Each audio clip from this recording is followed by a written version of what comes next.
খানাখন্দর কাদাপানিতে সয়লাব সড়কের পুরোটাই যেন ভোগান্তির প্রতিচ্ছবি, যেখানে চলাচল মানে দুর্ভোগকে সঙ্গী করে যাতায়াত।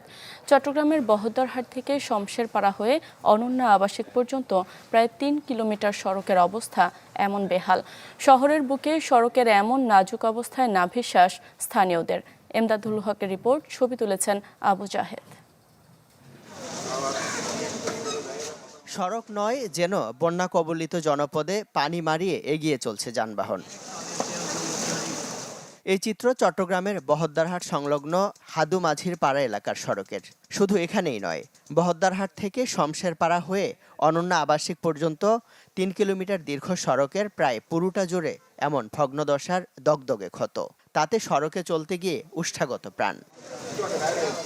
পুরো সড়ক জুড়ে কোথাও ছোট বড় গর্ত, কোথাও কাদা পানি একাকার, কোথাও বা পানি জমে এমন জলাশয়ের মতো অবস্থা। বছরের পর বছর ধরে সড়ক নিয়ে এমন সীমাহীন ভোগান্তিতে ত্যক্ত, বিরক্ত আর ক্ষুব্ধ স্থানীয়রা। এটা যে রাস্তা, এটা কোনো বোঝারও, এটা মনে করো একটা চাষাবাদের জমিন, খান্দাকের মতো। দীর্ঘ অনেক দিন যাবত বর্ষা মৌসুম তো কষ্টের অবর্ণনীয় দুর্যোগ। আমি বাসা খুঁজে পাচ্ছি না। প্রচুর ভোগান্তি, এটা ভোগান্তির বলার বাইরে।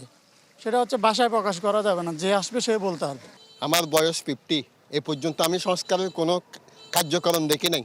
স্থানীয়দের এমন ভোগান্তির পাশাপাশি যেন চরম অভিশাপ হয়ে দাঁড়িয়েছে 500 শয্যা বিশিষ্ট ইন্টারন্যাশনাল মেডিকেল কলেজ ও হাসপাতালের রোগী স্বজনদের। রুগী নিয়ে আসা যাওয়া করা হয়, মানে রুগীটার বাঁচার সম্ভাবনা থাকবে না, যে অবস্থা রাস্তার মধ্যে। এখানে আত্মহত্যার গাত্তা, মাঝির দোকানে আত্মহত্যার গাত্তা, গাড়ি যেতে পারে না, একটা ডেলিভারি রুগী নিয়ে আসতে পারে না। এমন একটা অবস্থা হয় যে এখানে আসা যাওয়ার পথে এমনও দেখা গেছে যে তাদের যে ডেলিভারি সিজারিয়ান সেকশন হয়, তারপরে যে তাদের সেলাইয়ের সমস্যাটা, এই রাস্তা দিয়ে আসলে কোনো ভাঙা চোরার কোনো রুগী যদি আসতে চায়, তো বরঞ্চ তার ভাঙা চোরাটা আরও বেড়ে যাওয়ার সম্ভাবনা আছে।